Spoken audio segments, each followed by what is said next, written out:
Вот идет строительство беседки, столбов и сразу отделка под дикий камень.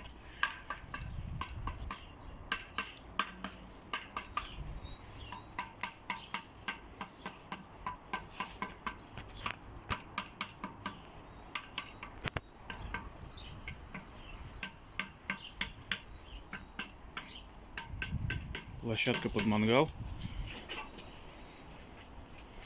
Водоем с водопадом здесь будет.